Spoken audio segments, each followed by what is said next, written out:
అర్హులందరికీ సామాజిక భద్రత పెన్షన్లు అందిస్తామని గుంటూరు తూర్పు ఎమ్మెల్యే మహమ్మద్ నజీర్ అహ్మద్ స్పష్టం చేశారు. గత వైసీపీ ప్రభుత్వం పెన్షన్ల లబ్దిదారుల ఎంపికలో అనేక అక్రమాలకు పాల్పడిందని ఆరోపించారు. ఎన్నికల హామీ మేరకు ఇంటి వద్దనే లబ్దిదారులకి పెన్షన్ అందిస్తున్నామని అన్నారు. గురువారం గుంటూరు తూర్పు ఎమ్మెల్యే నజీర్ అహ్మద్ రామిరెడ్డి తోటలో పలువురు లబ్దిదారులకి పెన్షన్లు అందజేయడం జరిగింది. అలాగే స్థానికంగా నెలకొన్న సమస్యల్ని గురించి ప్రజల్ని అడిగి తెలుసుకున్నారు. ఆయా సమస్యల్ని తక్షణమే పరిష్కరించాలని కార్పొరేషన్ అధికారుల్ని ఆదేశించారు. ఈ మేరకు ఆయన మీడియాతో మాట్లాడారు. మాజీ వైద్య ఆరోగ్య శాఖ మంత్రి పిడతల రజని ఆరోగ్యశ్రీపై చేసిన ఆరోపణల్ని ఖండించారు. ఆయుష్మాన్ భారత్ పథకాన్ని కేంద్ర ప్రభుత్వం దేశవ్యాప్తంగా ప్రతిష్టాత్మకంగా అమలు చేస్తుందని తెలిపారు. ఆరోగ్యశ్రీ పథకాన్ని కూడా పక్కాగా అమలు చేస్తున్నామని వివరించారు. కార్యక్రమంలో స్థానిక డివిజన్ టీడీపీ అధ్యక్షులు వెంకటేశ్వరరావు, జనసేన పార్టీ నాయకులు సమీర్, కొనకల సత్యనారాయణ తదితరులు పాల్గొన్నారు. వృద్ధులకు, వితంతులకు ఈరోజు సామాజిక భద్రత పెన్షన్లు పంపిణీ చేసేటువంటి కార్యక్రమాన్ని ఎన్డీఏ కూటమి ప్రభుత్వం ప్రారంభించడం జరిగింది.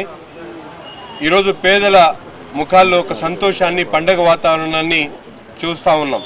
ఎందుకంటే గత ప్రభుత్వంలో జగన్మోహన్ రెడ్డి గారు ముఖ్యమంత్రిగా ఉన్నప్పుడు పేదలకు 3,000 రూపాయలు పెన్షన్ అందిస్తానని చెప్పి తన మేనిఫెస్టోని బైబిల్ అంటూ, ఖురాన్ అంటూ, భగవద్గీత అంటూ మాటలు చెప్పినటువంటి జగన్మోహన్ రెడ్డి గారు 3,000 పెన్షన్ చేయడానికి దాదాపు 5 సంవత్సరాలు పట్టింది.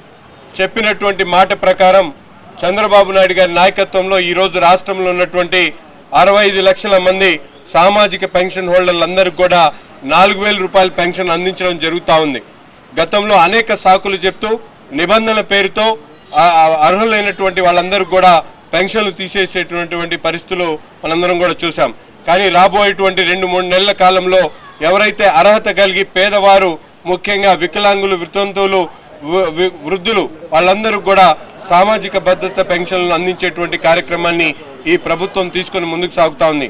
రాష్ట్రం లోటు బడ్జెట్లో ఉండి అప్పుల బాధలు ఉన్నప్పుడు కూడా పేదలకు ఇచ్చినటువంటి వాగ్దానం మేరకు ఈరోజు ఎంత కష్టమైనప్పుడు కూడా ప్రభుత్వం ముందుకొచ్చి పెద్ద ఎత్తున పెన్షన్లు అందించేటువంటి కార్యక్రమం చేస్తున్నందుకు ప్రజలందరూ కూడా చంద్రబాబు నాయుడు గారికి, అలాగే ఎన్డీఏ కూటమి ప్రభుత్వానికి ప్రత్యేకమైనటువంటి ధన్యవాదాలు తెలుపుతున్నటువంటి పరిస్థితులు ఉన్నాయి.